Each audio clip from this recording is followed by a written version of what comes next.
Hey, what's up, you nerds? What's going on? Welcome back to Yellow Spandex. Today we're talking about all kinds of crazy crap. It returns, it ends to everything Disney Plus is doing. We're still talking about that because it's such big news. Xmen and Haley Steinfeld.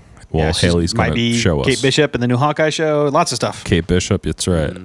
So, on this episode, all of that coming at you right now. Hey, everybody. If you're new here, which is a good probability because Podbean shouted us out. Yeah. You came in on one of the weirdest episodes we had, but thanks for sticking around. Sorry if you listened to that last one. I was like, wait a minute, Podbean is promoting us this week. Crap, that last one sounds awful. You got to see us eat tacos when we thought we were going to have pizza. So it's true. That was good, too. I want to go back there. I had those asada fries were amazing. Yeah. And I would definitely go back for that. Was it brick and flour? Yeah. Yeah, so that sounds like pizza, but I guess the brick and the flour was like in relation to tortillas, maybe. I'm not sure. I don't know. Yeah. Sounds like a pizza joint, right? I don't think, did they even have tortillas? Honestly, they did. I mean, it was like tacos and stuff. Yeah, you guys ate tacos, or you ate tacos. I had a taco, yeah. But anyway, so we just ate, so we're not eating on camera today. We're having some A&W. It's not sponsored, but if you're listening, delicious. Could be. It's not sponsored, but it's delicious. Yeah, so actually, we're off camera. I don't know where we would necessarily start, but off camera, we were talking about how Haley Steinfeld might be Kate Bishop, the new Hawkeye. Yeah. That's kind of cool. Like, I guess there's not very much information about it so far. Now she's going to be a Marvel badass. Well, somebody, and that's the TV show, right? Yeah. Okay, so someone had like put her like character from Transformers Bumblebee in with like the Kate Bishop thing, and like I was like, yeah, I see it now. Like, that does totally work. I can see that. Yeah, I don't mind. I saw a lot of people angry about her not being the daughter. That was actually the Russo's daughter in the movie. So is that what the story's supposed to be? I don't know Hawkeye very well. No. Is it supposed to be Hawkeye's daughter? No. Okay. So what are they said about? They were just, I don't know, people that don't know the comics, they just don't, they don't understand. They'll see it on the MCU and they'll be like, oh, that must be, what's actually in real life, even though the MCU is vastly different sometimes. And other times not, but sometimes. Just because the daughter was getting like, because you kind of like, she was cute, she was funny. Yeah.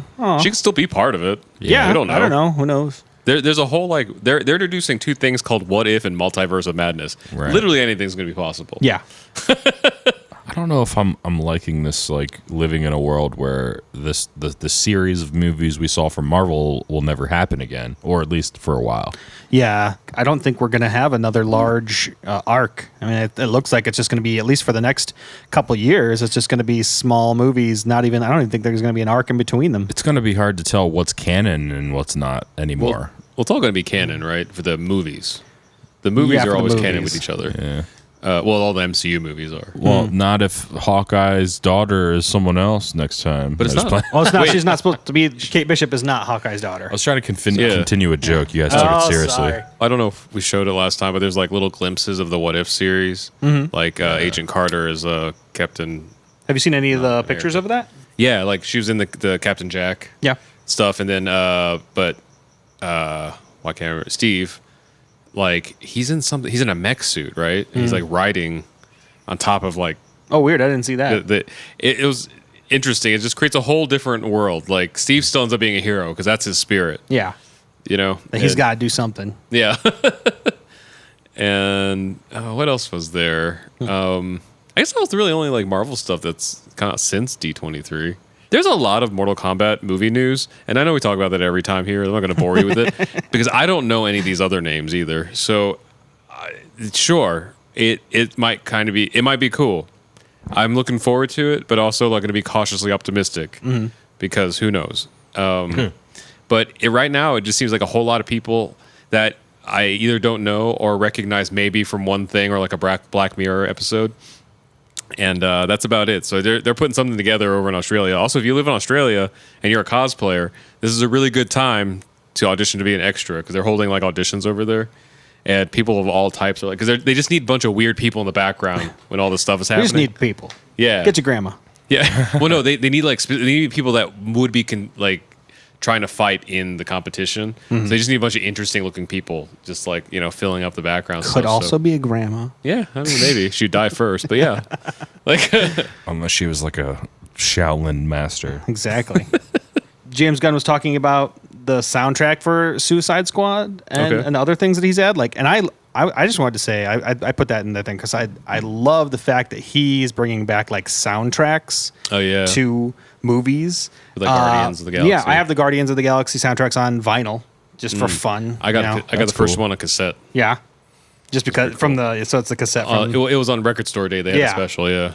See, and that's fun. Like, I love that he's bringing great music back. Not only just great music, but music to movies in general. Because in the '90s, soundtracks were huge. Yeah, I mean, they had Top Gun soundtrack. I mean, even in other they had, not only did they have soundtracks, they had 3 versions. They had like one music that was in the movies, and then there was one that was like music that was inspired by the movie, which might not even be in the movie. You're like, why is this even part?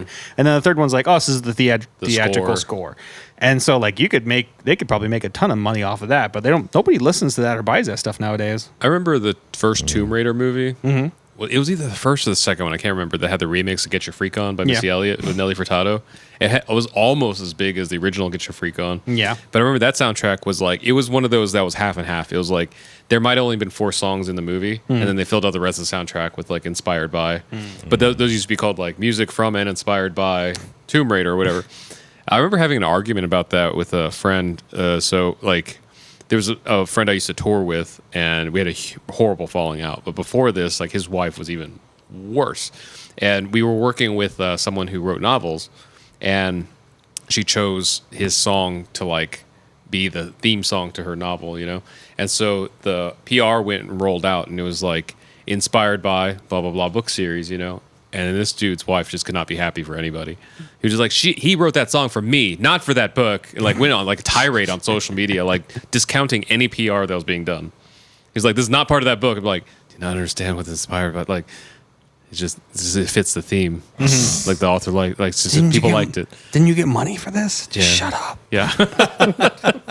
But that it was like, I don't know. So I get it being like, oh, that wasn't like part of the movie, but it felt like it could have been, because once again, it was more that it was kind of like playlist culture before playlists like were around, like I mean, we could do mixtapes, like we did mixtapes all the time. Oh yeah, but as off far the as radio mixtapes. Yeah, yep. So you have like a DJ or like your mom yelling at you in the background or something. But like the soundtracks were like a clean way of doing that. So it's like music inspired by Tomb Raider. It's like, I like Big Boob Angelina Jolie on the cover and most of the songs on the CD. That works out for prepubescent or not like college age Rod. Yeah. Like I don't think I bought a soundtrack until CDs were out. I don't think I ever got one like on a tape. What got me into music was the soundtrack for Cocktail, I think it was. Ooh, because it had like cut. all those like 50s songs or whatever, like Chuck Berry and a bunch of other things. I think that was Cocktail. I could be wrong. That was on CD or tape? No, that was on cassette. This was back in like probably 87. I think the first soundtrack I got. No, I think about it. Yeah, go ahead. I think the first soundtrack I got on cassette was Simpsons Sing the Blues. I remember I didn't actually get one. My brother gave me The Crow soundtrack on tape.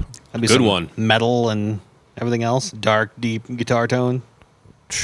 That was a great soundtrack. I forget all the shit that was on there. It could be like industrial on it too. I'm sure that was about the time, wasn't it? It's funny. We were talking a couple episodes ago about the Street Fighter the movie soundtrack. Oh yeah, I had like, who was even on that? And then I like looked. I'm like, this was actually a pretty dope rap soundtrack. Why was it rap? Sure, like it was. So I remember random. not liking it though. Yeah. Like I don't know what was on it, and I was into rap at the time. I just don't know. I just remember being like, this is boring. These were like deep cut. Like besides maybe Ice Cube, they weren't really like mainstream. Like Far Side. I think people respect. I can't ever say that like you could just throw some Far Side on in the club and like everybody would know what it is. Yeah. But like, I don't know. It was interesting. I was like, huh. Whoever, I don't know who put this soundtrack together, who decided this will be the motif of this movie. This the Crow soundtrack has a ton of great stuff on here. About half of it is really good. The Stone Temple Pilots, Nine Inch Nails, Rage Against the Machine, Violent Femmes, Helmet, Pantera. Helmet, man, I forgot about that. The Cure. The Cure makes sense. All of that fits that movie. Even if The Cure musically didn't sound right, they're like, we have to have it because of the dude. Yeah. Oh man. And I like that Helmet song, Milk Toast. Like I think like Mortal Kombat, the movie and the game soundtrack. Like I don't want to say it was the first because like it probably wasn't, but like it was the first in my mind or the mainstream that like really made like the soundtrack like that's the only context that song fit. Yeah. And even though it became like a worldwide hit, like an artist wouldn't necessarily just be able to release that without like that game. Yeah, context. It wouldn't make any sense. The only reason that people like it is because it was in Mortal Kombat. Yeah, but then it was like, oh, this is a catchy song. Yeah, and I can forget it's it. fun. Like, but like, it feels just like we released now. We're like, we're gonna do this like mostly instrumental thing with a guy yelling over it. Like maybe I don't know. Like, I'd forgot because I think we'd said in an older podcast that you could order the CDs in when you got the game or whatever. It came with like, hey, send this in and we'll send you the CD. I've totally forgot about that. Killer Instinct, I think, had one too. Well, see, the Mortal Kombat one that you could order was a different one. That was music from the game. Yeah. And that's really hard to find nowadays. Oh, yeah? ThinkGeek actually did a vinyl release of those. And I tried to get it, and it sold out in like 3 seconds. The coolest stuff on ThinkGeek sells out real quick. There was a I can't remember which Power Rangers game it was, Nintendo or Sega or something. But the soundtrack on that game I loved so much that I remember dubbing onto a cassette tape and listening to later, like on my own time. I used to, those little recorders for kids that has a little microphone you can hold the button in and record. Oh yeah. I when Xmen '92 was on the cartoon season, I would record the theme song every single week. So like, literally after about 10 of them in a row, it's like. I don't know, the song's maybe like a minute long or whatever. Yeah. So you got like 10 minutes of that song. It's a doodle-doo, and it'd stop and start again. And we just jump around like with fake playing cards. We're not throwing it at each other. And my mom just got so pissed. She's like, what? Why is that song still going? I just sat there every single week with that stupid microphone next to the television set, like recording it. All right, it's coming up. We're going to record it one time. It's just on repeat. Yeah. That's so funny. Since for Josh already knows, but for anybody that's new here and doesn't know, like Vincent actually did a collaboration with NerdSync and Ron Wasserman, who wrote the Xmen theme song.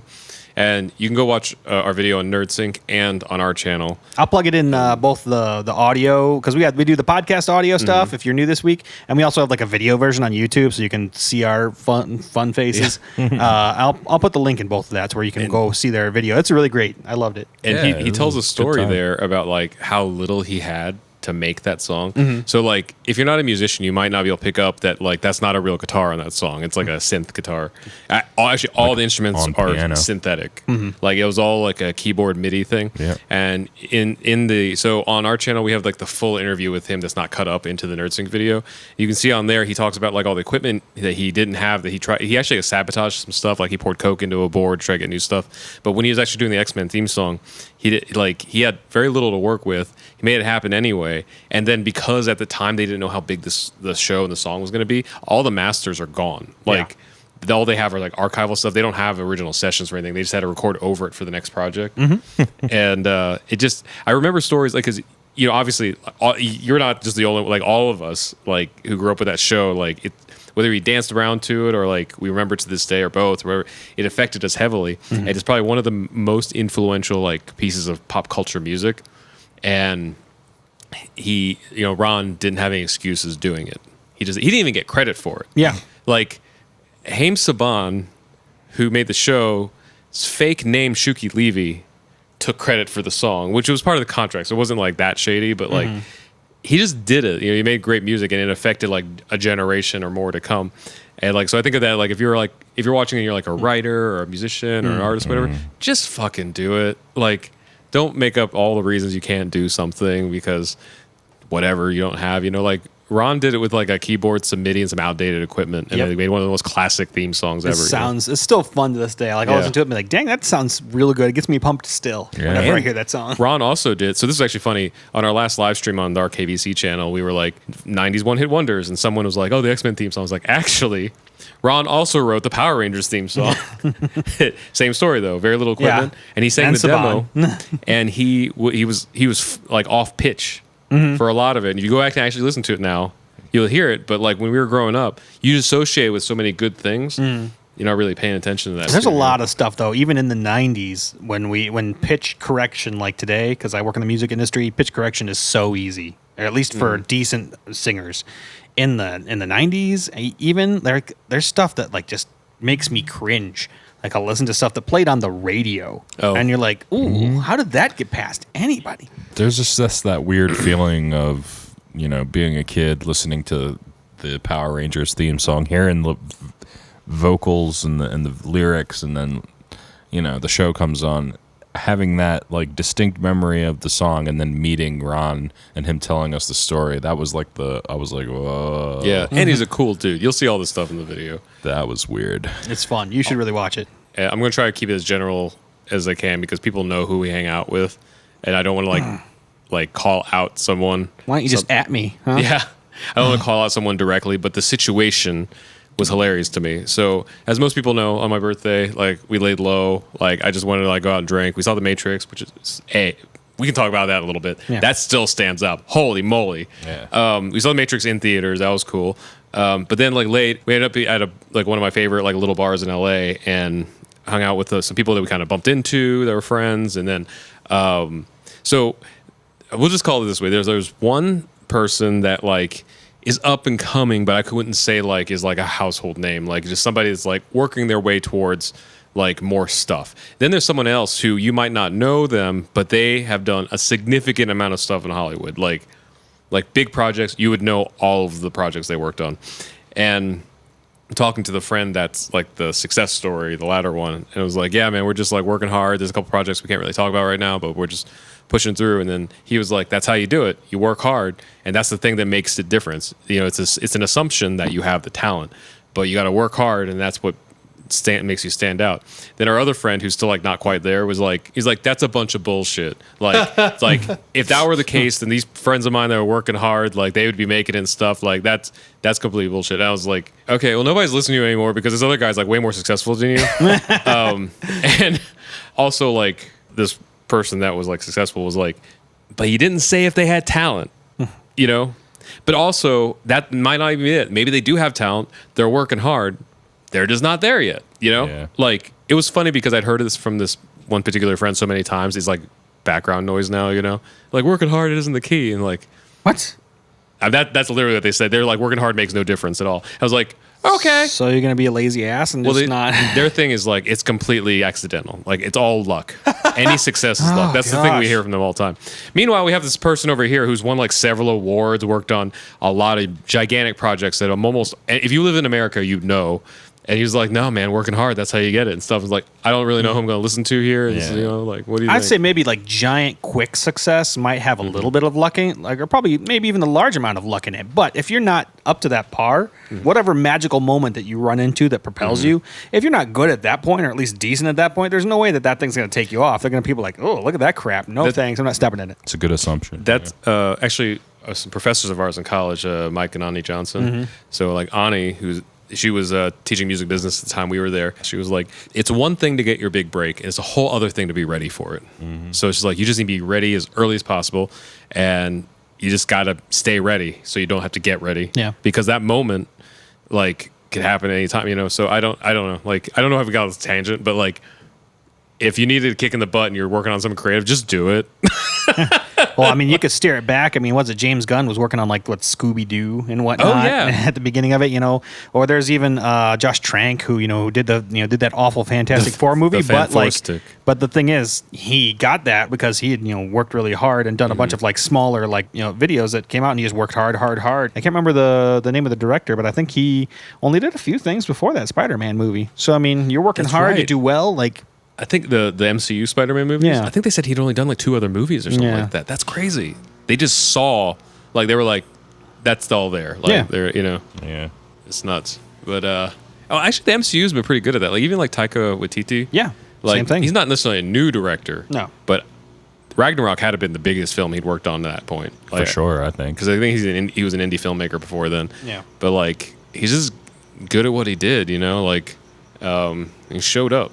Actually, going back to our friend Atomic Mari, her slogan is "Show up, don't be an asshole." Yeah, it's all it takes. And then there is luck involved, but you're not in control of that.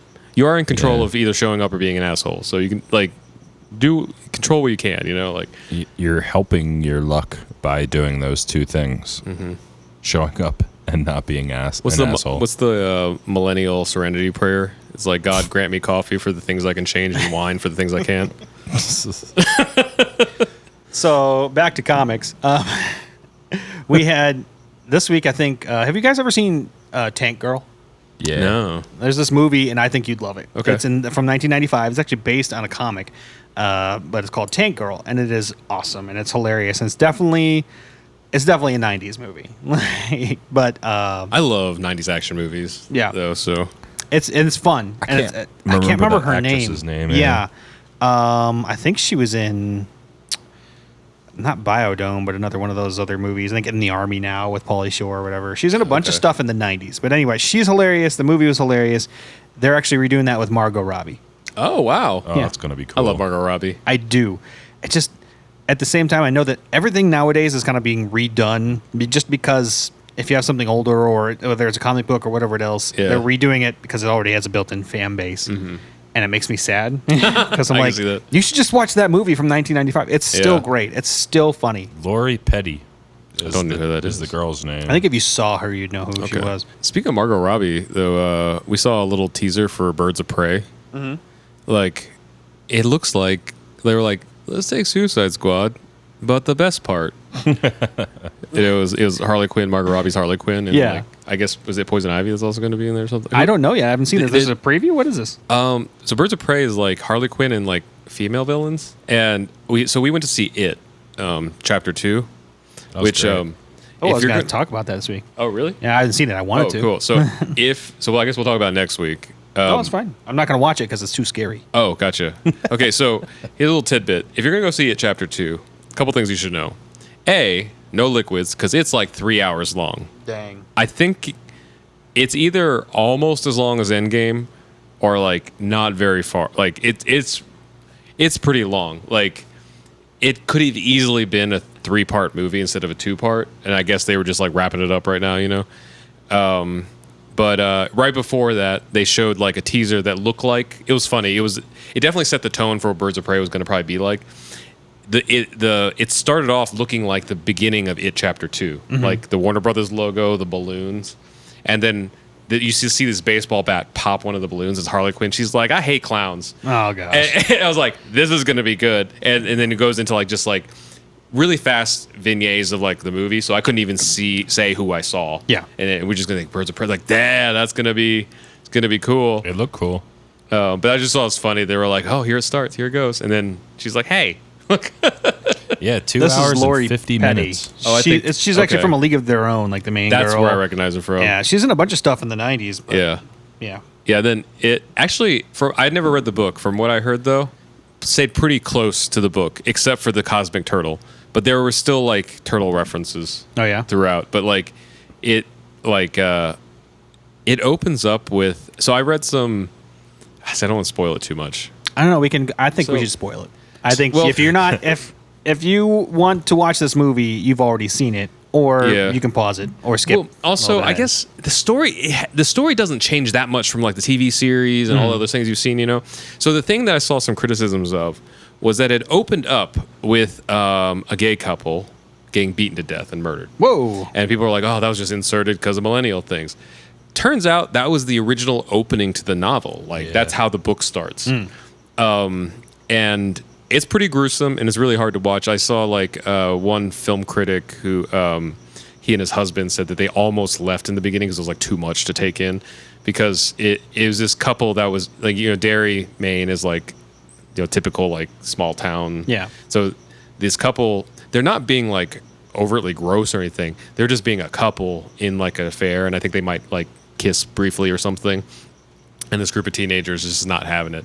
I will say they did kind of like go on the far end of like depicting these like hateful teenagers because like they're like toothless, like acne, like getting out of here. Like, I swear the little one was a girl. I don't know, which is even funnier. Which is even more effed up.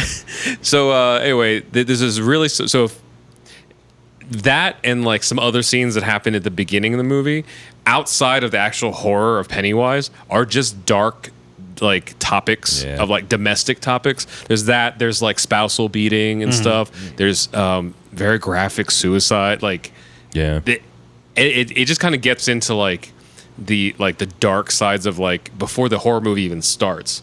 And I mean, I guess is there a reason for it? Does it play into the plot? A little bit. So, well, kind of. Yeah, actually, it does a lot. So at the beginning, I didn't quite get it. Well, so the gay couple being beaten to death at the beginning was the reintroduced Pennywise because the kids throw him into the river after they beat him to death, and Pennywise like eats him, and that's the reintroduction of Pennywise like wakes up. Pennywise, like against the blood in the water, gets him out of the water and eats him. So the spousal abuse, all this other stuff. What I understand at the end of the movie. And after also watching some stuff about the book, because I think because the book is so big, there's like details that would have been helpful to have known in the thing, and like they're not missing from the movie. It's just that little things that you could probably conjecture, but like they actually say in the book. So whenever Pennywise like awakens, it kind of just awakens like hate in general, and so like the sequence of like all these horrific events happening is kind of like how the main characters are like figuring out like he's awake again and stuff, because it kind of reawakens like the worst parts of everybody. So if hatred. So if people were kind of like homophobic in that city, then they're like violently, and if husband is like kind of like not a good husband, then he becomes like a wife beater, literally, like and stuff. Like I love the guy that plays Pennywise too in both of them. Bill Skarsgård. That dude from like what, Gotham or whatever, or he's a TV guy. I don't know. Most people know his dad and his brother. Yeah. This is his first big role. I wonder. Gotham sounds right though, something like that. Yeah. What's wild about him is that I watched this afterwards because I was trying to figure out like if he actually had this or not. So if you ever see Pennywise, the new one, like one eye's always looking off. Like in a different direction. And they said that the idea is that there's always one eye on the characters and one eye looking at the audience. Oh, weird. And then his lip is shaped weird, the thing. None of that is makeup or CG. Like, he's able to do that with his lip. That's why he got cast. He went into the audition, he did the weird thing with his lip, and they were like, oh. Like, and he does it on Conan. You can go watch clips of Conan. He looks almost like Pennywise in general. Yeah. Like, you look at the guy's face, you're like, so he does the thing with his lip. And they didn't even know the thing about the eye. I guess they said the director, when they did the scene, they're like, okay, so in post, we're going to make your eye look like this. So just pick a direction and then make that consistent for the other scenes. And he's like, oh, you mean like this? And he's like, ah! And then they were like, they didn't have to CG it. He just does it on command. Like, so he was in Atomic Blonde. Okay. He was also in Castle Rock, which is, I guess, a TV show. He's great though. Like, isn't Castle Rock part of the? He was part of the Divergent universe? Series. I don't know. I think it's part of like. I think Castle Rock is a. It's like an Amazon thing, or like a. Gosh, who's the writer of this? Stephen King. Stephen King. Gosh, my brain. Stephen King also has a cameo in it, very like Stan Lee-esque. Oh, he was also in I think Deadpool 2. This Castle Rock TV show, I think, is like the universe that all of his books live in, with the exception of a couple of them or something. So yeah, Bill Skarsgård, he was briefly in Deadpool 2. He was part of the X-Force for the 5 seconds they were in that movie. Yeah, he was the guy that spits? Acid guy. Yeah. He definitely, like, the kids are great. Bill Hader, holy crap, he was hilarious. He steps up his game. And James kills me every time. I think Bill Hader's a killer actor in general. So Bill Hader plays the older version of Finn Wolfhard, the kid from Stranger Things. And man, their castings for all the older versions are like right on. Yeah, it was great. Bill Hader was on. I watched an interview with him about that. He's like, he didn't even like go out to try out for that movie. Finn was asked in the interview, who would you like someone to play you as older? And he's like, oh, I think Bill Hader should. He'd be perfect. And he's like, oh, that's cute. And then like the next day is like, ring, ring, ring. Hey, would you like to come in to try out for this? That's awesome. What? That's so funny. He actually, like, so when all these kids grow up, they all have different like success stories. They've all become successful in whatever their respective fields are. And so Bill Hader's character becomes like a stand-up comedian. And it's a great premise. I don't know if he was that in the book. I think he was like an LA radio DJ in the book. But either way, that character or a stand-up comedian is a perfect reason for him to be a smartass throughout the entire movie. They also threw in some new surprises with the characters, which that's the one part I won't spoil. Go watch the movie and see, because something nice they play with is that Pennywise is all-knowing. So he fucks around with like, your like deepest insecurities and worst fears and stuff.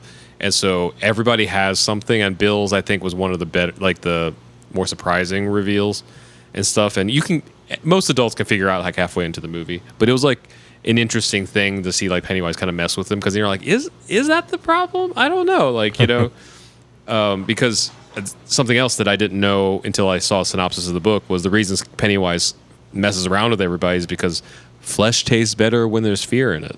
Wow. So that's why he like scares everybody with the worst. What do you say? Like fear is the seasoning or something? I don't know. I just remember being really stressed out after the movie. Yeah, it's true. Because, I mean, it's a long movie, 2 hours and 50 minutes, but there's like ups and downs of intensity. Mm-hmm. So like you feel like you ran a marathon or something afterward. It's crazy. I feel like I'm gonna like admit I'm a horrible person to watch horror movies with, because for some reason horror doesn't affect me in the way that's intended. Like very rarely am I just like, oh my god, I'm scared. I'm just laughing a lot because the suspension of disbelief hasn't happened for me in the horror thing. Maybe it's because it's so far into the scary territory. I just know it's not real. And so I'm laughing at most horror movies anyway. And this one like had super horrific scenes, but also like comedic horrific scenes. I heard it's really funny that they tried to throw comedy into. And so my brain can't make the difference. And the lady next to me, the poor woman, like was just like, he's laughing at everything. I was like, I know, I'm sorry. Like, it's just, that happened. That was super messed up. And that's my reaction. Like, yeah. I can't handle scary movies just because I have nightmares afterwards. It'll be like running away from things. Like I used to love zombie movies, but I couldn't watch them anymore because I would literally wake up with my heart racing because I'm running away from them in my dreams. And I was just like, I can't do this anymore. I'm just gonna have horrible, like nightmares for like a week. Like after I watch it, like what the heck? I like these, but whatever. I like good horror movies, but there are a lot of bad ones.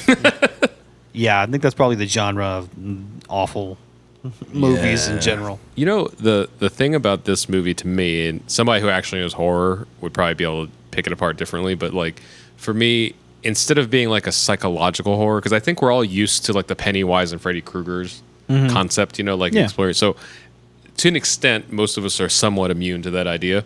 The horror for me came into the actual visual designs of things. So like Pennywise obviously is like disturbing just because Bill Skarsgård like knocks it out of the park. But like there's times when these little creatures appear and stuff.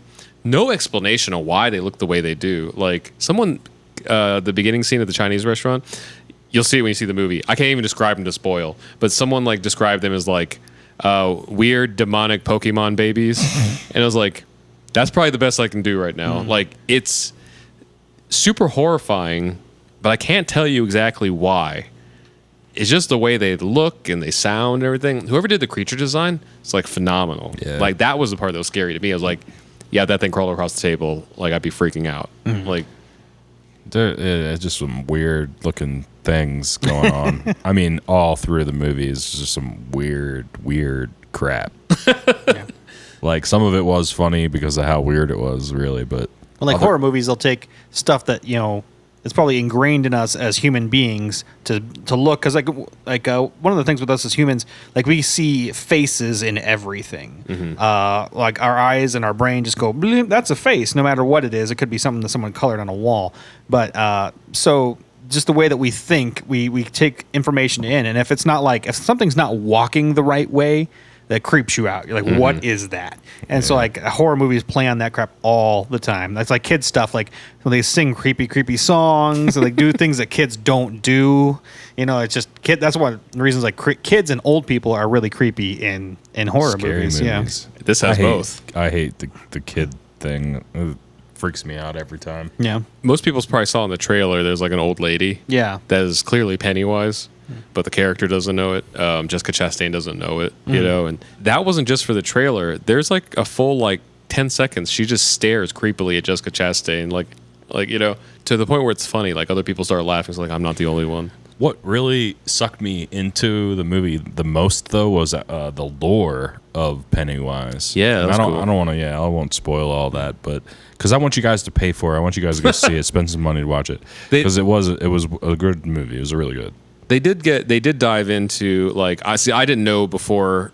I might have seen a little bit of it in the TV series when it was out when we were kids, but I don't remember this part. But there's a whole Native American lore to Pennywise. Oh yeah, and I don't know if they addressed this in the other TV show, or like if this is newer information or it feels from the book or whatever. But in my head, Pennywise has always been around since like the 1800s because of the clown and everything. Mm-hmm. But according to this, he's been around since before existence on Earth. It was like, I thought it was an alien.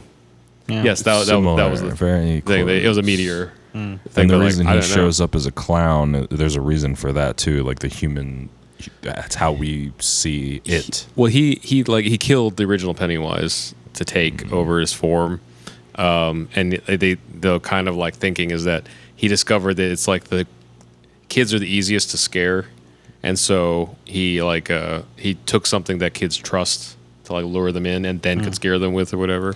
It's cool how it's all on what you perceive is where the power is. That was an interesting concept. Like each person had a different view of Pennywise. Well, like if you're afraid of him, then he's powerful. Mm-hmm. But if you say you're a little piece of crap or whatever, then you're stronger than Pennywise. It's all the mental. Mm-hmm. I will say, you could probably watch this because you're not going to see the movie. Yeah, but don't watch. You should watch Pitch Meeting on Screen Rant. Does a great It Chapter 2, but don't watch that before you see the movie because it'll definitely spoil the ending for you. Yeah, because there are a couple twists, but their analyzation of it is hilarious and kind of terrifying. And I kind of agree because I left the movie. I'm like, I get the horror of the movie, but I feel like the moral of the story is not something that we should be teaching people. I know. and then the Pitch Meeting did that exact. They were like, oh, then the movie's going to end like this. And he's like, oh wow, that's a big yikes for me. I'm like, yeah, he was it too. But I don't know. It had to do with some like touchy like real life issues. Like, so, like okay. I'm trying to think of what the closest thing to comics would be to like the story of It. Comics, like what character in comics would be similar to It? Was Freddy Krueger a comic book? I'm sure at some point in time. Joker. Yeah, I guess Joker. Yeah, he's not all knowing. He's not a demon, but no. He's Joaquin Phoenix. Think about that because there's probably is something. Actually, that's a good segue relative to that. The final Joker trailer released, and people have been seeing the movie, like early screenings and stuff. We haven't yet. We both haven't pursued it or gotten asked. So supposedly, though, like the best thing that's happened so far, like everyone who's seen it says it's been incredible.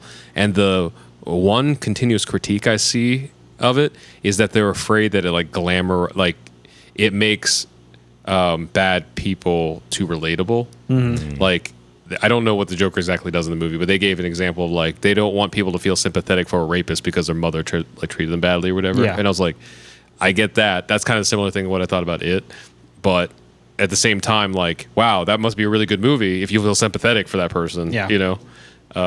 I don't know. I'm also wondering if that means it doesn't connect to Batman in the way we think it does. I don't know. I don't think it's going to connect. It's just supposed to be like an art movie about the Joker.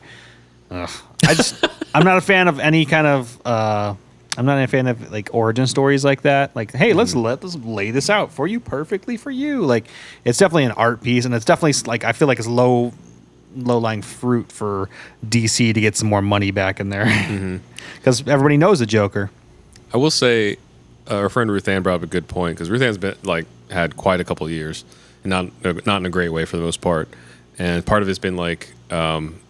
She was like attacked at the gas station, like all this stuff, like, and had like car wrecks and stuff. And like, she even said like, I like the idea of the movie, but like, she doesn't know if she can stomach seeing it because like right now with the way like the world and like her life has been going, she wants to see like Wonder Woman, want to be fucking Wonder Woman, and she wants to see like Captain Marvel be like, I'm a superhero. Yeah, let's do this, like.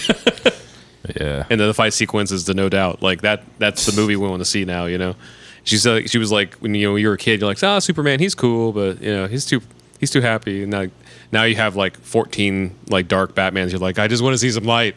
Yeah. Well, that's the problem. Like everybody, that Dark Knight hit so hard, that everybody loved it, and then places like Warner Brothers like that made money. Let's do all of that. And so like then even Sony is like, Spider-Man needs to be darker. I'm like, great. No. I'm really happy that the Dark Knight series exists. Yeah. But I feel like that's the last time we'll see Batman like that, because like when people try to recreate what Christopher Nolan did, it's like but see, it's the same with Hollywood, and then this happens in YouTube and stuff. People miss the point of like why something worked. it didn't necessarily work just because it was dark. It worked because it was different. Yeah. So and it was fresh. Doing more of the same is going against the original thing that made it great. Yeah. You know, it worked because that character works as a dark character. I mean, just the Dark Knight in general. Like it's good casting too. That's why a Superman movie is just so dark and weird. Like it's got a weird like LUT on it or something. Like, where even one dark Superman movie done well would have been maybe pretty cool, depending on the writing. Depending on what you're doing. But a universe of dark Superman is like so much like that no one wanted. He's supposed to be like hope and light. It's weird. I can't believe they screwed up their two like top heroes though. Mm-hmm. And the only reason they didn't screw up Wonder Woman is because she refused. Like they refused to go with Patty Jenkins refused to be. She was like, you're good. Yeah. Like I don't know if we ever said it on this podcast, but like Vince and I were at the Wonder Woman premiere and like the pre-party with Patty Jenkins, and somebody asked like, "Were you worried about like messing this up?" And she's like, she was very diplomatic. She was like, "Not to like diss on anybody else, but like, has there ever been a Halloween that you haven't had a Spider-Man, Batman, and Wonder Woman come to your door?" He's like, "This is a holy trinity.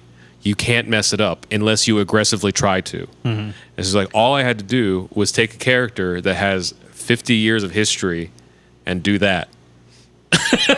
It's serious. And she did it, you know. And I went into that movie being like, I don't like Gal Gadot. I don't like this or that. And I was like, this is not a bad movie. This is actually fun. Like the third act, a little. That's the same. But the first two acts were good enough. The third act was fine. That's all I'll say about that. I didn't like the ending, but everything else was great. Yeah.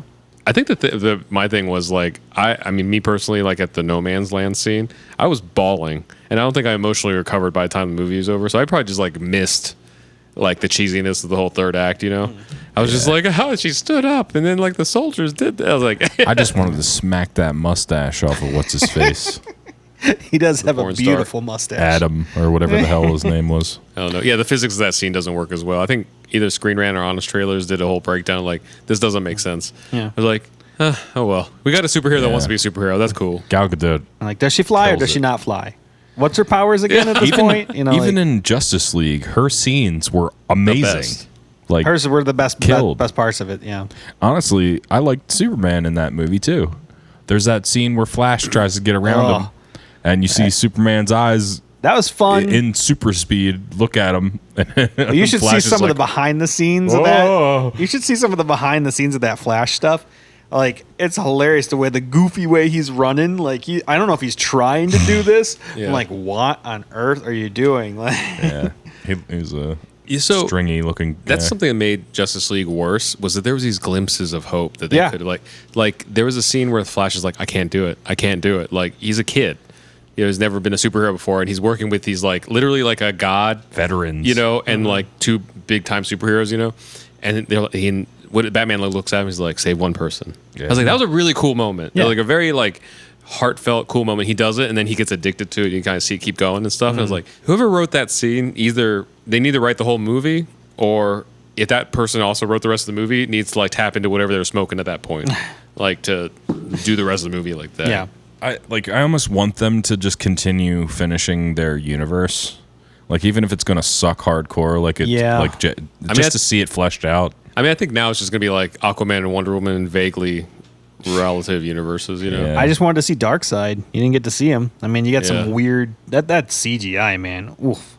For Steppenwolf? Yeah, for Steppenwolf. It was just awful. I even thought it was fine for Steppenwolf. But it was cool battle scenes. Like, I liked all the battle scenes. Time, though. Like, I know, yeah.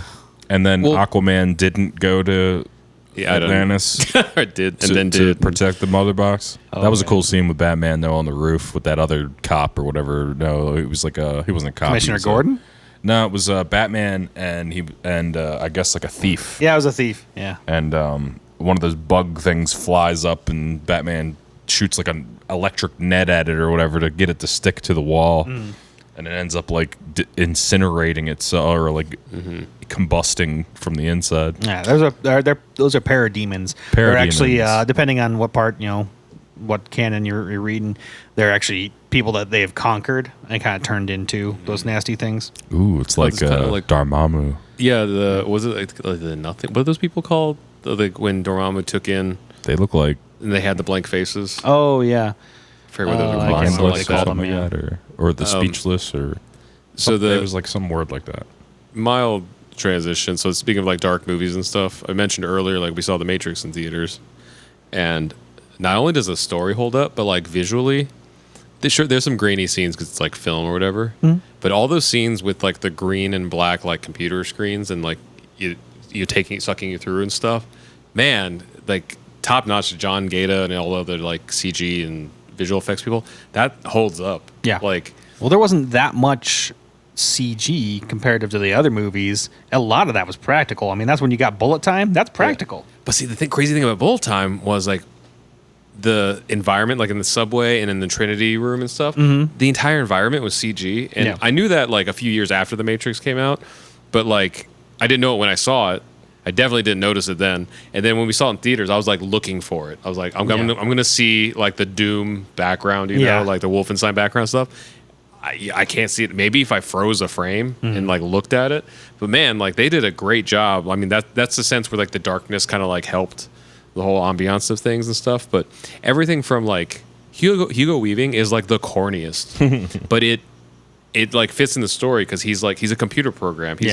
He's like ones and zeros, literally, you know, and stuff. And his whole Mr. Anderson, you know, like, but it was so good. And then like, I don't know, like the impact we saw in Dolby Atmos. So like the impact of the sounds and stuff, like the horn swells, like everything. Like most people already know all the Easter eggs, but like, man, seeing that, I didn't know it was over 2 hours long either. Yeah. It's never felt like that. Nope. Watching before, like, yeah, I didn't watch it until after it came out on VHS at the time, and I remember seeing it after youth group or whatever, and us being like, "What? When did this movie come out? Why didn't we go see this movie?" Like it was so amazing at the time. The only thing I remember about the movie being in theaters is the marketing for it was whatisthematrix.com. Oh yeah. And I was a little bit too young to appreciate that guerrilla marketing. Yeah. And I wish I would have been like more receptive to it, so I would go to the website and like follow all the clues and stuff. Yeah. But like I know that's something else I noticed in the movie. Like the ongoing theme is like, what is the Matrix? Like now we know. But if you imagine yourself back in the late '90s, not ever having that movie not existing, then you go see it. Like the whole mystery of the movie is trying to figure out like what is this thing? And then when you finally see like the batteries and the towers and stuff, you're like, oh my god, like. It's a little bit like the old Alien movie. Like when it came out, they're like, they're coming or something was underneath it. And like that was the only thing that was on any of the posters. Yeah. And it's funny. I won't call this guy out either, but we both had a professor in college. Literally the only one that I think nobody liked. And in one of our classes, he used the Matrix movie as the example of like action films without substance.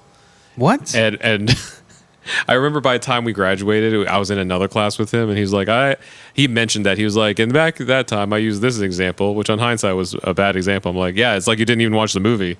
Like, it's funny. I mean, like it's almost like an obvious, like Christ-ish character. It's like this weird. Well, and like the choice between the simulacra and simulation and stuff. Like, I think like. The visuals were so groundbreaking that some people like that's where like the just thought of that as an attention action stopped. movie. Yeah. Because like that was another thing I watched. I like to be completely honest, I was waiting for the bullet time, like that first Trinity kick, and just be like, woo! It was cool, but I'm so desensitized to it now because that set the standard for everything after that. They were like, doing it on The Simpsons afterwards. I remember being like, oh god! But not even that exact scene. Like that exact scene got it was like satirized. Seeing the Sonic. Like visually seeing the sonic rings of the bullets and like that was the whoa. But see, I think like the only thing I could like compare it to is maybe like if I was born like a few generations back and if I saw like The Wizard of Oz, like it's a good movie. You know the thing that didn't wow me? The color. But the people who first saw it were probably like, oh my god, like because it going from like black and white into color and like being like a fully like vivid film and so that must have been like so mind blowing. The yellow brick road is yellow, and I imagine like I remember seeing The Matrix and seeing that kick. I was like, rewind that because I had the home release too. I was like, what just happened there? I don't know what I just saw. And now you see it literally 3,000 times in one movie. Oh yeah, like. It's cliche at this point. I was like looking to see if I could find Dormammu's disciples' names or whatever. I couldn't find it. I think it's just something that they made for the movie. I'm gonna have to watch. I thought it was a comic thing. The Doctor Strange movie. Plus, I just like that movie. Yeah, I know that Mordo is generally like the guy that tries to bring him here. No, the reason I think the faceless people were from the comics is because that was an Easter egg of like they didn't address them in the movie, but they were like, that's the thing that happens in the comics. Yeah, I was trying to remember what they called them. Now I'm gonna have to read all these like stupid clickbait articles that I'm reading. Actually, Josh found the one that I was complaining about a while back about the flicking of the paper football thing. I was like, I would have been less upset about seeing this. I read an entire article before arriving. It was at like that a meme. point. Yeah, it showed Yeah. He got ready for flicking Ant-Man by playing flick football with what's her face, Blue Meanie. Well, it's funny though because like I remember people arguing because I saw that meme somewhere and someone arguing was like that was like 5 years ago. Did it get better over 5 years? Jeez. And how do you prepare to flick?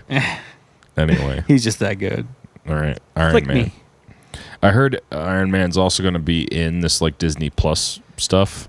I think that's all clickbait garbage. Really? I looked at and I found another one from the same like website. These websites are awful. I'm not going to name them now. I'm kind of like putting a list in the back of my head of all these these websites. I'm like, I'm not going to visit that one. I'm not going to visit that one. It's normally just like, it's like conjecture, like people just making crap up. I mean, The mindless ones. the mindless ones. Okay. That's what, and they're a little bit different in the comics. They're like more bulkier, like rock creatures, but it's kind of like that, yeah. The mindless ones. I knew it was something weird like that. What'd I say? You said the faceless. I said the speechless. I wasn't too into Doctor Strange when I was younger. I was like, that's weird. He talked a little bit whenever you either read him or even if you saw him, like he'd guest sometimes. The only thing I remember like him Thor from or is something, Spider-Man, or like the animated Storm. series. I think he is done this, but yeah, like if you watch Storm in the '90s, like blah blah blah blah blah blah. Yeah. Like that's how like he would talk, like love Wand of Watum, blah blah blah. Oh, yeah. Like, and like, oh my gosh, I don't know. I wish there was more stuff on Doctor Strange animated. Like I know I can there's a find movie. novels and everything. You know, I can find a bunch of, There's an animated Paper. movie. Yeah. I know. Did I watch that? Maybe I Marvel's watched it. animated movies are hit and miss. DC's, they're pretty good usually. DC's, I haven't seen a bad one yet, Yeah, but they're I've also they're pretty on only point. watched the ones that have been like, Just let these movie referenced. writers make an animated one.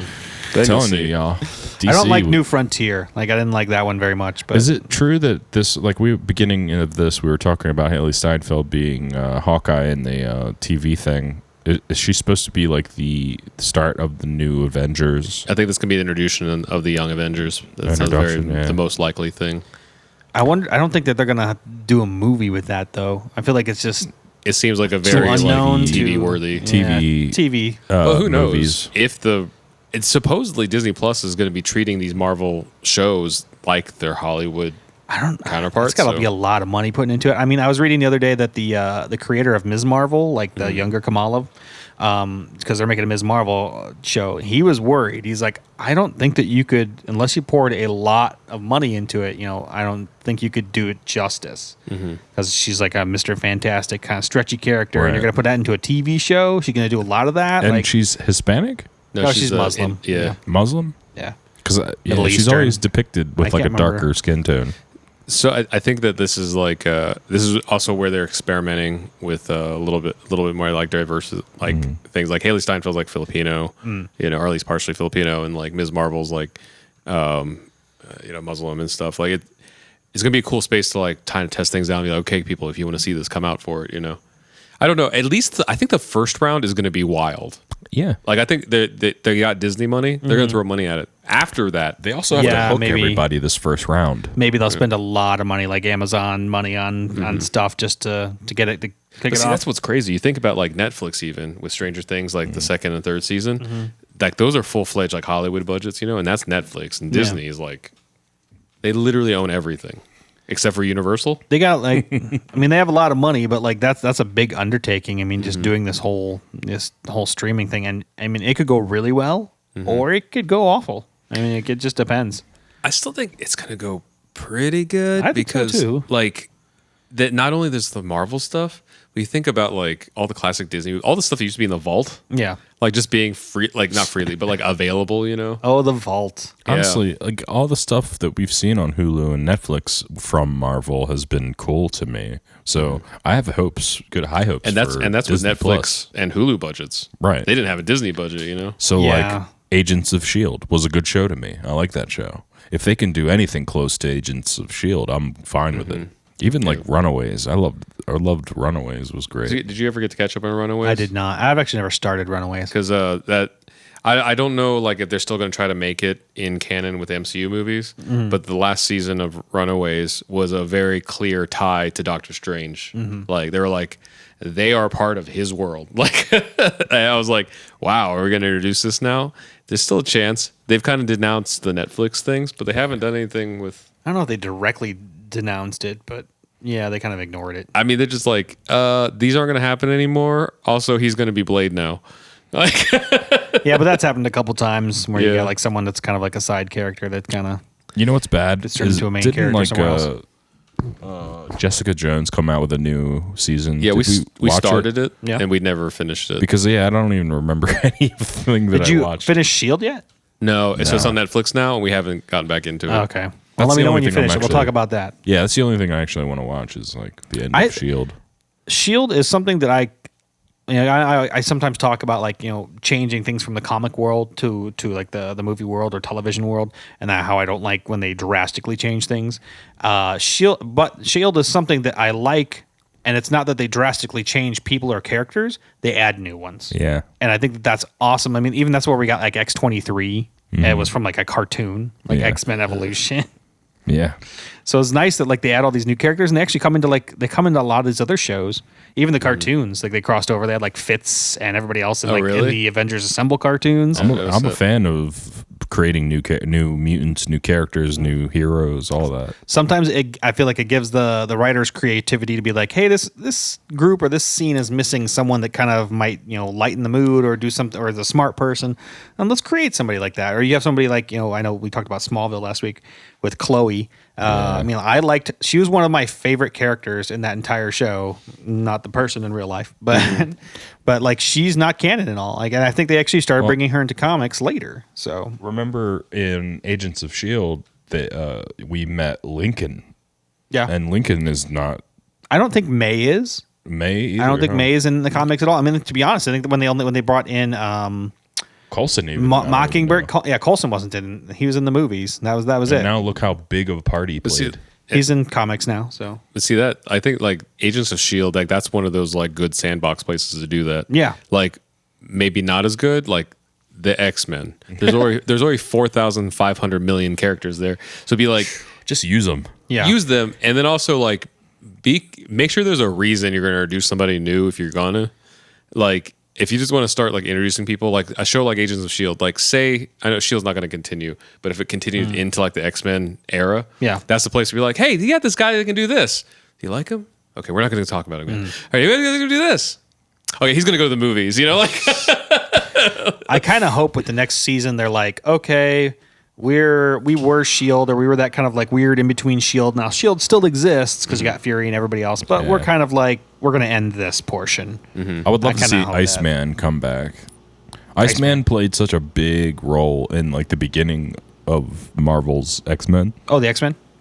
So if they do roll out mutants again, I would love to see an Iceman come back. I really hope that they do start out with the original, the OG characters. That'd be sick. I had no idea how much Angel was a part of all that too. From the beginning. He was the very first team. Yeah. It's funny because like as much as I love Storm, like she wasn't in that original lineup. Yeah.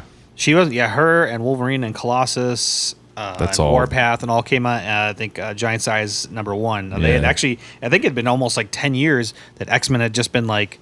They were just like re-releasing the older comics, and so like the X-Men didn't have anything for like that long, and they're like, "Hey, what about this?" They got like a what do you call it? Facelift.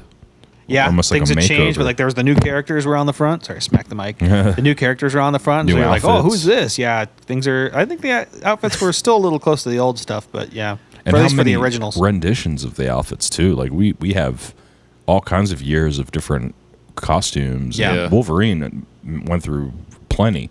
So did all of them did actually. I don't know why all this reminded me of this, and I forget if you're the one that posted the meme or I saw it somewhere else. But it had like Jean Grey and Storm talking to each other, and Storm is like, Professor Xavier, we can't keep working nonstop. It's just too tiresome. And then Jean's like, just pass out like I do. And they all started passing out. Because she's like, ah. Jean always passes out. And then like someone asks Storm, and Storm's like, just pass out. That's hilarious. And Storm's passed out. It's great. I don't think I posted it, but I saw it. That's funny. Just pass out like. Was it the Screen Rant thing where they called it the Gene-gasms? Oh yeah, Jean. yeah, just so constant. Just constantly. God. How many times she had to do that? That's Yeah, so right. weird. I would really love another animated series of any of those comics. I would love another X-Men animated series. I don't. The last one I think was Wolverine and the X-Men, which was only one season. It was really good. I mean, I think the X-Men '92, and then that one is probably the best. Evolution's a little funky. I'm not sure. They tried to make it like high school. We've watched weird. like all of the Avengers anime versions. Yeah. No, Xmen Anime. Oh yeah. And those were That awesome. was really good.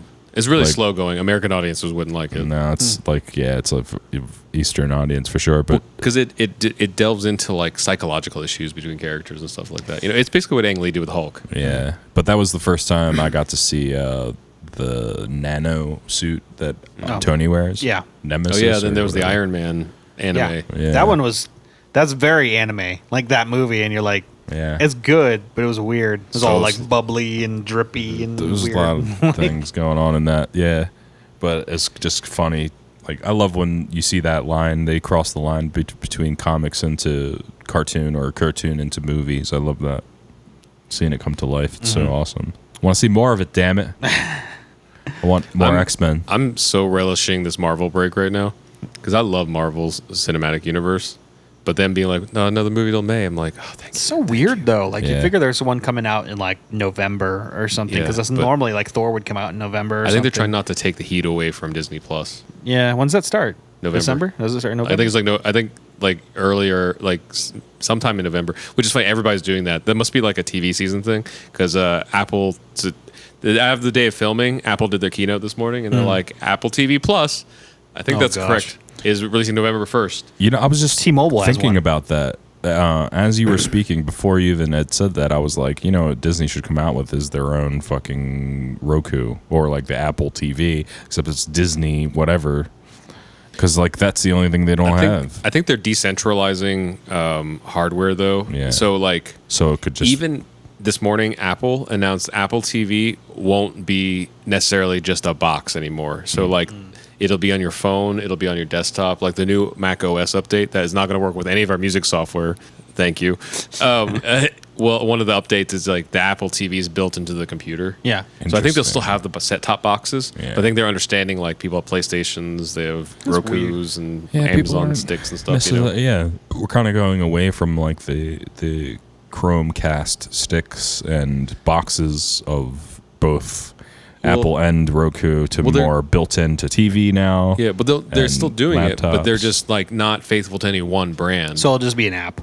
Yeah, I'm just saying Probably, that stuff's yeah. kind of being not phased out, but it seems like we're in the middle stage of all But- that. Because how long ago did Roku and Apple TV and Chromecast, all these like little And I started using dongles and- Chromecast probably 4 or 5 years ago. I used a Roku like I want to say like 15 years ago. Oh yeah. Maybe something like that. Yeah, Like so these are like getting old. These ideas are getting But- old. the Apple TV, I think the one thing that they're besides just being like part of like the environment, the other environment of Yeah. Apple is that it can play games, and they have very specific games for the Apple TV that like Roku couldn't play or whatever.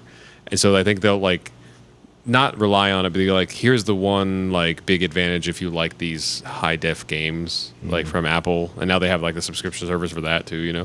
Welcome to Yellow Spandex. Yeah. Tech news. Right. Where we don't know about that either. Yeah. We're casuals on everything. But We just like talking. yeah, how have we been going? We've Should been going kind of wrap wild. We up? probably should wrap it up. Cool. Well, this was another smattering of things. A little bit more focused than we normally are. It's still just like we're very interested to see the glimpse of what this future will hold for all the stuff that we are nerds, for. And this whole episode is basically that is like, what's coming. Well, And we are in this What to see? interesting period right now where everything's in transition. Yeah. So like Marvel's in transition, DC's in transition, Mortal Kombat's in transition, like all these different Star Wars, All these everything's in properties, transition to things. And actually, this is kind of a tangent, kind of has to do with it. Some of you who watched our live stream this past week saw on my, not on my birthday, but like a follow-up day when we were hanging out with friend Ruth Ann, random story, TLDR, we got to have some drinks and hang out with Magic Johnson's son, EJ. Oh, crazy. Who's an actor. Yeah. Who's fabulous, by the way. Like, energy is beautiful. He's an actor. He was very humble that day. He was like, oh, I'm an actor. He's like the star of like 12 reality shows. So anyway, and the belligerent drunk Rod is the one that had to get out of him that he was Magic Johnson's son. But like, he was like, I'm acting. It's like, well, what would you like to do? And he's like, I'm really into like horror and like sci-fi and stuff. And I was like, man, what a time, because so many new things are happening. I don't know. You could be an Eternal. Who knows? You know, like, and he was like, Mortal Kombat, like Katana's my main. I'm like, we're gonna be soulmates. Like, and I was like, did you know they're filming in Australia? He's like, no. I was like, get your agent on that. Like, you don't know who you could be somebody in there. You know, you don't know. Like, everything's restarting. There's like, there was a while where like, could we be in an MCU thing? There's a couple new people. Like Brie Larson is probably the biggest like new addition. Newer ones. But like everyone else is pretty set in stone. Yeah. You know? I mean, you got her and Tom Holland. That was probably about it. Yeah. And that was like at the end. And there was a couple smatterings of new people throughout. But like as far as like main characters and stuff, it was just them. And then like, but now it could be anybody. Yeah. Especially with the way they work. There's like maybe one or two like AAA names and stuff. Right. But like if you got the chops and you fit that character, you could be the next whatever. I don't know the characters they're going to bring out of like, you know, from the deep cuts and stuff, but you could be that. Yeah, I would love to see new faces. That'd be great. If you go back, like if you find old articles before the first Thor movie came out and see how everyone was telling them that they were making a huge mistake by having an unknown Chris Hemsworth instead of his brother Liam play Thor, he's like, oh, that didn't age well. You know, because now nobody can like unsee. Yeah, he ran for it first, and then his brother just kind of accidentally got into it. Yeah. Bye-bye. Put on some major weight for that too. Yeah. Muscle mass. But that dude still looks like he keeps that muscle well. Yeah. Like he looks like he doesn't lose it as quickly as say like Chris Evans said, like he would bulk up as much as he possibly can and then do most of the big muscle shots at the beginning of the filming. Because he's like by the end, like you're too tired, you're not eating well. Like But that's another name is Chris Evans, man. Up until Captain America, I think at least for most of us in our heads, we pictured it like not another teen movie for Chris, and like Fantastic Four, maybe. I mean, he had Cellular. I mean, there's a bunch of other ones that he was but doing. like not like Captain America level. Yeah, know? I mean, he definitely transcended like that. I don't think there was like a role that anybody like knew him. You know, there's some people that are so larger in life, like Sam Jackson is Sam Jackson. Yeah. Even if he's Nick Fury, and so is Morgan Freeman and stuff. But I don't think anybody was like, oh yeah, that Chris Evans dude. But like now he's doing that Knives Out movie. Yep. Think like Looks he good. can do anything because he's Chris Evans. Mm-hmm. He's he's trained over the span of the whole, you know, onslaught of Marvel movies. He's trained in like combat and doing stunts and everything now. Like any production that has a role like that would die to have Chris Evans because he's on it right now. He's got all that stuff in his head right now. But see, that's the thing that like the MCU and these like successful properties are able to do. They're like, we have a good story, so the actors have to be good actors before being well-known names. And so like if you're great and you fit a character and you're trying to get out there, like now more than ever is the time to like get yourself. I'm not a casting agent, so I don't know what the hell I'm talking about. Yeah. But it feels like in the air, everything's restarting. So if you're looking for your window, like this is it, because everything's starting over. Like every property is restarting right now. Yeah. Yeah, no excuse. Yeah. Anyway, that's your little TED talk from Yellow Spandex. I go out there. Do it. I think that's how we started this too. Yeah. It's like Xmen. Do it. Anyway. Do it. Just do it. Just wait, that's Nike. It's okay. Do it. Just do it. Yeah. Thanks for tuning in. If you don't know us already, Vince and I are in a band called RKVC. You can check out all our music on Spotify and Apple Music and all the stuff everywhere it's at. Are you still doing your YouTube? Yeah. Okay. Slow going. Check out Band's Life. A band's life. Good stuff. We're on there too. That's right. Yeah, leave a comment rating. Yeah, keep commenting, guys. I love seeing the comments. It's fun. Every week, I try to remember to read the comments. There's this one guy that comments almost every single Yep. video. And he's got some pretty valid points, and I almost want to just like have him on one time, just to have like a fourth voice going on, because it seems like I just put him on like a little tablet, like a little face, robot face over here. he's definitely interested enough to chime in on these things. So we appreciate you. We appreciate all the comments, really, but make sure you review it if you can on Podbean or whatever, and Or Apple is the biggest one. Apple. Yeah. Yeah, Apple Podcasts. and I hope you guys are enjoying this, and we will catch you next week on Yellow Spandex. See ya.